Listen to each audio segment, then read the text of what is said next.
Easy പോയിന്റിലേക്ക് ഏവർക്കും സ്വാഗതം. +2 സോഷ്യോളജിയുടെ ഫോക്കസ് ഏരിയ റിവിഷൻ ചാപ്റ്റർ 3 അതിൽ രണ്ടാം ഭാഗം ട്രൈബൽ കമ്മ്യൂണിറ്റി. ഇപ്പോൾ ട്രൈബൽ കമ്മ്യൂണിറ്റിയുടെ first question, give definition and the characteristics of tribe. ഇപ്പോൾ ട്രൈബൽ സൊസൈറ്റി എന്നാൽ എന്ത്, അത് സവിശേഷതകൾ എന്തെല്ലാം. ഇപ്പോൾ population of tribes in India is 8.2%. ഇപ്പോൾ ഇവരെ they are also called Janajatis, Adivasis, Vanajati and Harijans. അപ്പോൾ ഈ ഗോത്രവർഗക്കാരെ ജനജാതി, ആദിവാസി, വനജാതി, ഹരിജൻ എന്നിങ്ങനെയുള്ള പല പേരുകളിൽ അറിയപ്പെടുന്നു. ഇനി ഒരു നിർവചനം, according to DM Majumdar, tribe എന്ന് പറഞ്ഞാൽ എന്താണ്? Tribe refer to a collection of families or groups. ഒരു ട്രൈബ് എന്ന് പറഞ്ഞാൽ ഒരു കൂട്ടം കുടുംബം, കൂട്ടം ആളുകൾ. ബെയറിങ് എ കോമൺ നെയിം, അവർക്ക് they have a common name. Members which occupy the same territory, അവരൊരു സെപ്പറേറ്റ് സ്ഥലത്ത്, ഒരു പൊതുവായ സ്ഥലത്ത് താമസിക്കുന്നു. Speak the same language and observe certain taboos regarding marriage. ഇപ്പോൾ ടാബൂസ് എന്ന് പറയുമ്പോൾ സ്ട്രിക്ട്ലി എൻഡോഗമി ആണ് അവർ ചെയ്യുന്നത്. അപ്പോൾ observe certain taboos regarding marriage, profession or occupation, and have developed as well as assessed a system of reciprocity and mutuality of obligation. അതായത് DN മജുംദാറിൻ്റെ നിർവചനത്തിൽ ഒരേ സ്ഥലത്ത് താമസിക്കുന്നു, അത് ഉൾക്കാടുകളിലാണ് ഇവർ സാധാരണ താമസിക്കാറ്. അതുപോലെ തന്നെ ഇവരുടെ ട്രൈബൽ ലാംഗ്വേജ് ഉണ്ടാവും, ഒരേ ഭാഷ സംസാരിക്കുന്നു. അതുപോലെ വിവാഹം, തൊഴിൽ എന്നീ കാര്യങ്ങളിൽ അവർക്ക് ചില ടാബൂസ് ഉണ്ട്, വിലക്കുകളുണ്ട്. അതുപോലെ അന്യോന്യത, റെസിപ്രോസിറ്റി എന്ന് പറഞ്ഞാൽ ഗിവ് ആൻഡ് ടേക്ക് പോളിസി. അതുപോലെ മ്യൂച്വൽ ഒബ്ലിഗേഷനുണ്ട്, പരസ്പര ചുമതലകളും വെച്ച് പുലർത്തുന്നു. അങ്ങനെ ഒരു പൊതുനാമമുള്ള കുടുംബങ്ങളുടെ കൂട്ടത്തെ അല്ലെങ്കിൽ സംഘത്തെയാണ് ഗോത്രമെന്ന് പറയുന്നത്. അപ്പോൾ ട്രൈബ് എന്നുള്ള വാക്ക് ആദ്യമായിട്ട് ഉപയോഗിച്ചത് കോളനി കാലഘട്ടത്തിലാണ്. അതിന് മുമ്പ് കാട്ടുജാതി, വനജാതി എന്നൊക്കെയാണ് ഇവരെ വിളിച്ചിരുന്നത്. Term tribe is used in the colonial era. ഇനി next, characteristics of tribals. Tribals എന്ന് പറയുമ്പോൾ they are not Hindus and peasants, അവർ കർഷകരോ ഹിന്ദുക്കളോ അല്ല. They did not practice any religion, they have their own tribal religion. അവർ ഹിന്ദുസ് അല്ല, അല്ലാതെ മറ്റു ജാതി, ഇസ്ലാം അങ്ങനെയുള്ള യാതൊരു ജാതിയും അവർക്കില്ല. They had no political form, അവർക്ക് രാഷ്ട്രീയ സംവിധാനമോ രാഷ്ട്രമോ ടെറിട്ടറി അങ്ങനെയൊന്നും ഇവർക്കില്ല. അവരെ കാടിനുള്ളിൽ അങ്ങനെ താമസിക്കുന്നു എന്നല്ലാതെ ഇവിടം വരെ നമ്മളുടെ സ്ഥലം അങ്ങനെയൊന്നും അവർക്ക് രാഷ്ട്രമോ ഒന്നും തന്നെ ഇല്ല. They had no class division, അവിടെ അപ്പർ ക്ലാസ്, ലോവർ ക്ലാസ് അങ്ങനെയുള്ള കാറ്റഗറി ഒന്നും തന്നെ, വർഗവിഭജനം ഇല്ല. They had no caste distinction, അതുപോലെ റിലീജിയൻ ഇല്ല, അതേപോലെ തന്നെ ജാതി വേർതിരിവുകളും ഇല്ല. But most of the tribes are given a low status in Hindu society. പക്ഷെ എന്നാൽ ഹിന്ദു സമുദായത്തിലെ ഗോത്രങ്ങൾക്ക് താഴ്ന്ന സ്ഥാനമാണ് നൽകിയിരുന്നത്. ഇനി definite common topography, geographical isolation or semi isolation. അതായത് ഐസൊലേറ്റഡ് ആണ് അവരെപ്പോഴും താമസിച്ചിരുന്നത്, ഭൂമിശാസ്ത്രപരമായ ഒറ്റപ്പെട്ട് ഉൾക്കാടിനുള്ളിൽ അല്ലെങ്കിൽ ഒരു താഴ്വാരത്തിൽ ഒക്കെയാണ് അവർ താമസിക്കുന്നത്. Tribal people live within A definite topography and it is A common place for all the members of A particular tribe occupying that region. ആ പ്രദേശത്ത് ഒരു പൊതു ഭൂപ്രകൃതി ഉണ്ടാവും, അവിടെ എല്ലാവരും ഒരു പ്രത്യേക ഗോത്രത്തിലെ എല്ലാ അംഗങ്ങൾക്കും ആ പ്രദേശം അതൊരു പൊതു സ്ഥലമാണ്. Endogamous group, tribe people generally do not marry outside their tribe, അവരുടെ ട്രൈബിൽ നിന്ന് പുറത്ത് വിവാഹം കഴിക്കുന്നില്ല. പക്ഷേ ക്ലാനിൽ അവർ വിവാഹം കഴിക്കില്ല, രക്തബന്ധുക്കൾ തമ്മിൽ വിവാഹം കഴിക്കില്ല, അല്ലാതെ പരസ്പരം അവർ മറ്റ് അതേ ഗ്രൂപ്പിൽ തന്നെ എൻഡോഗമസ് ആണ് അവർ വിവാഹം കഴിക്കുന്നത്. ഇനി അവർക്കൊരു പൊതു ഭാഷയുണ്ട്, ദേ ഹാവ് കോമൺ ഡയലക്ട്, അവർക്ക് പൊതു ഭാഷയുണ്ട്. Members of tribe exchange their views on a common dialect, അവർ ആ ഭാഷയിലാണ് അങ്ങോട്ടും ഇങ്ങോട്ടും സംസാരിക്കുന്നത്. And the give priority to kinship, importance to kinship, അവരുടെ റിലേഷൻസ് എല്ലാം തന്നെ based, social relationship is based on the kinship. അപ്പോൾ രക്തബന്ധത്തിനാണ് ബ്ലഡ് കിൻഷിപ്പാണ്, കോൺസാങ്ക്വിനസ് കിൻഷിപ്പാണ്, രക്തബന്ധത്തിനാണ് കൂടുതൽ പ്രാധാന്യം. These are the characteristics of tribals. ഇനി ഇതിൽ നിന്ന് നെക്സ്റ്റ് ഒരു എസ്സേ ടൈപ്പ് ക്വസ്റ്റ്യൻ നിങ്ങൾക്ക് എക്സ്പെക്റ്റ് ചെയ്യാം. What are the important classification of tribes? അപ്പോൾ ട്രൈബിനെ എങ്ങനെയെല്ലാം നമുക്ക് വർഗീകരിക്കാം? The tribes in India are classified in two category. രണ്ട് കാറ്റഗറി ആയിട്ട് തരംതിരിക്കുന്നു. On the basis of permanent trait. Permanent trait എന്ന് പറഞ്ഞാൽ the region they live, the language they speak, അതുപോലെ physical characteristics, racial characteristics and their ecological habitat. ഇതൊക്കെയാണ് അവരുടെ permanent trait എന്ന് പറയുന്നത്. ഇനി on the basis of the acquired trait എന്ന് പറഞ്ഞാൽ ദെയർ ലൈവ്ലിഹുഡ്, അതുപോലെ തന്നെ മോഡ് ഓഫ് ഏർണിംഗ് അല്ലെങ്കിൽ livelihood, membership in Hindu society, അതനുസരിച്ചിട്ട് അവരെ പലതായിട്ട് തരംതിരിക്കാം. ഇനി പെർമനൻറ്റ് ട്രേറ്റ്സ് ഡീറ്റെയിൽ ആയിട്ട് നമുക്ക് നോക്കാം. പെർമനൻറ്റ് ട്രേറ്റ്സ് എന്ന് പറയുമ്പോൾ on the basis of region എന്ന് പറഞ്ഞാൽ പ്രദേശം, പ്ലേസ്, ജോഗ്രഫിക്കൽ ഏരിയ, അതനുസരിച്ച് about 85% of tribal population leaves in middle India. Middle India എന്ന് പറയുമ്പോൾ that place includes Rajasthan, Gujarat in the west Bengal and Orissa in the east, with Madhya Pradesh, Jharkhand, Chhattisgarh and part of Maharashtra and Andhra Pradesh. All these are 85% of tribal people live in this area. അപ്പോൾ അതുകൊണ്ട് അവിടെ താമസിക്കുന്ന ആൾക്കാർ എന്ന രീതിയിൽ താമസിക്കുന്നു. ഇനി over 11% is in the north eastern സ്റ്റേറ്റിൽ. അപ്പോൾ നോർത്ത് ഈസ്റ്റേൺ സ്റ്റേറ്റിൽ 11%, A little over 3% living in the rest of India. അപ്പോൾ മറ്റ് സ്ഥലങ്ങളിൽ താമസിക്കുന്നത് വടക്ക് സംസ്ഥാനങ്ങളിൽ 11%, 3% മറ്റ് സൗത്ത് ഇന്ത്യ ഏരിയയിലൊക്കെ താമസിക്കുന്നു. All state except Assam having concentration more than 30%. അപ്പോൾ ആസാം ഒഴികെയുള്ള ബാക്കി എല്ലാ വടക്ക് കിഴക്കൻ സംസ്ഥാനങ്ങളിലെ ജനസംഖ്യയിൽ 30%ഓളം വരുന്നത് ഗോത്രവർഗമാണ്. ഇനി അരുണാചൽ പ്രദേശ്, മേഘാലയ, മിസോറം, നാഗാലാൻഡ് ഇവിടെയൊക്കെ കൂടുതലുണ്ട്. അവിടെ പെർസെൻറ്റേജ് കൂടുതലാണ്. 40%ഓളം മാത്രമേ അവിടെ നോൺ ട്രൈബൽസ് വരുന്നുള്ളൂ. അതുപോലെ നാഗാലാൻഡ് എന്ന് പറയുന്ന സ്ഥലത്തൊക്കെ 95%ഓളം ആൾക്കാർ ഗോത്രവർഗ്ഗക്കാരാണ്. 5% മാത്രമേ നോൺ ട്രൈബൽസ് ഉള്ളൂ.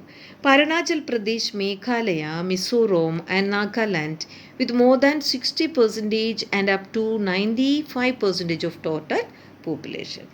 In the rest of the country, less than 12,000 in all states except Orissa and Madhya Pradesh.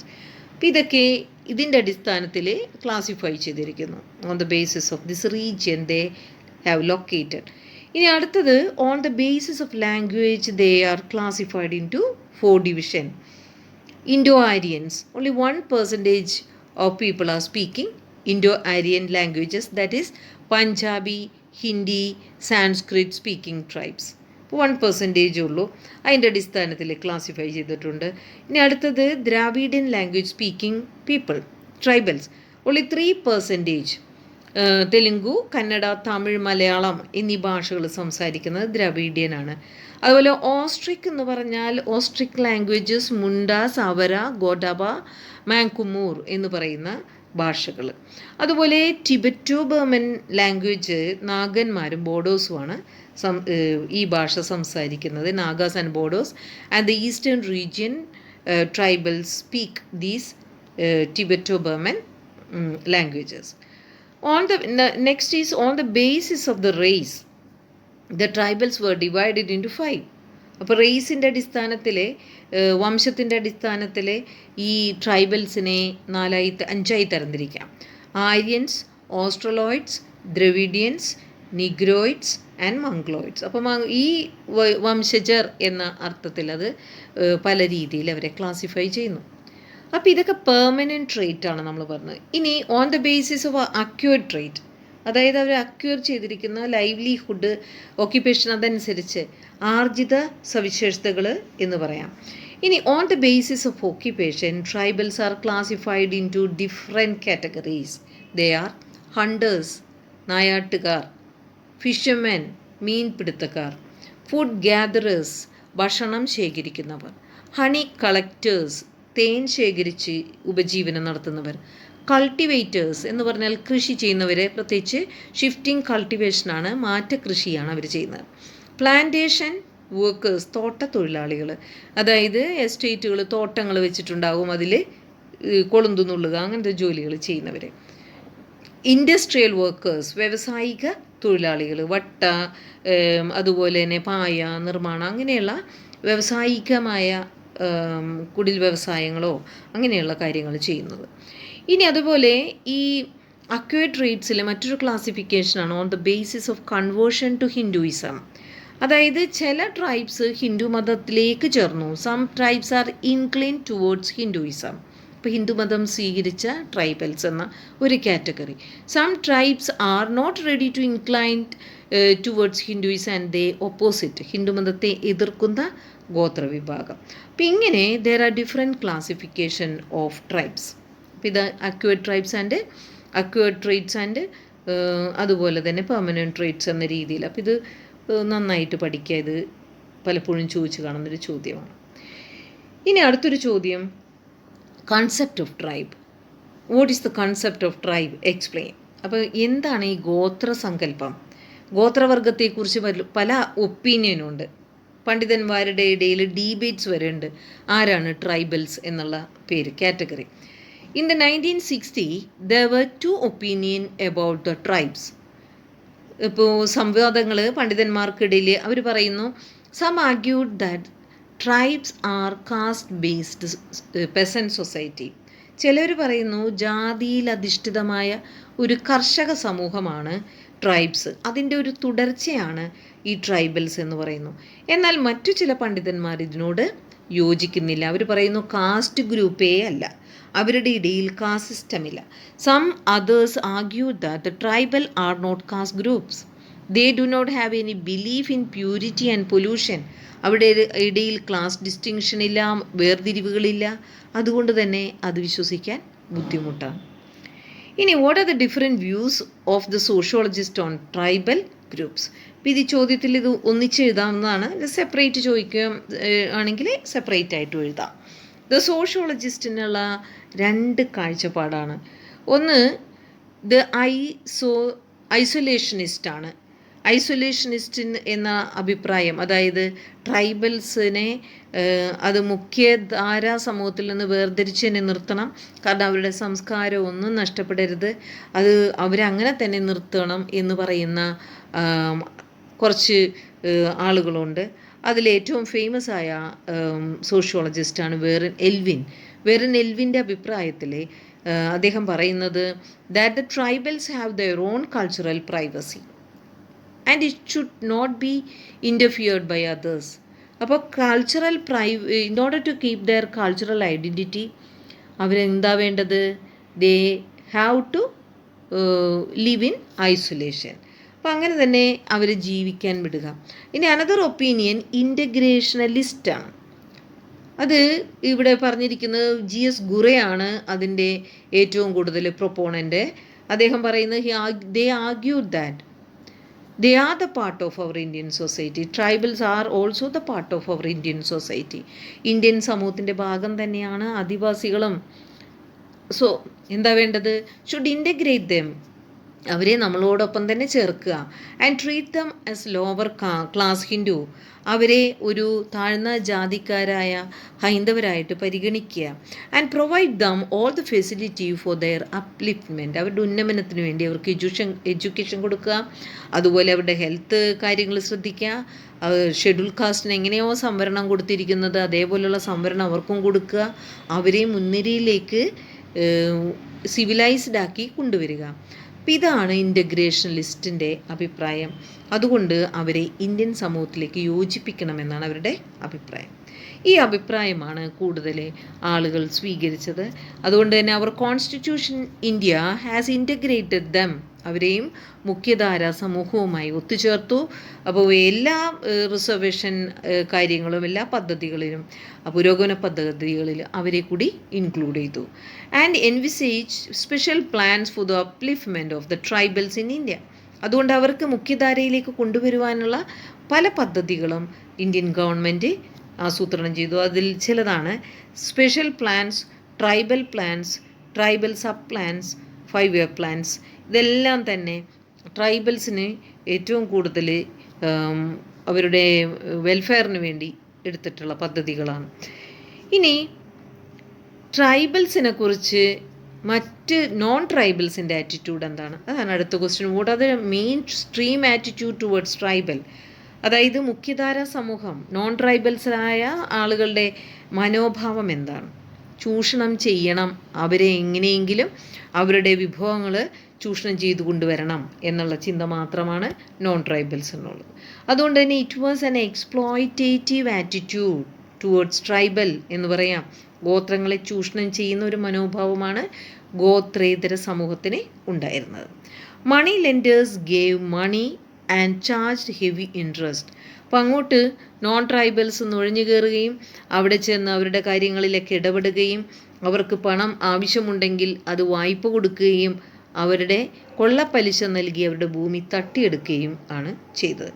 അതുപോലെ ഗവൺമെൻറ് എന്താ ചെയ്തത്?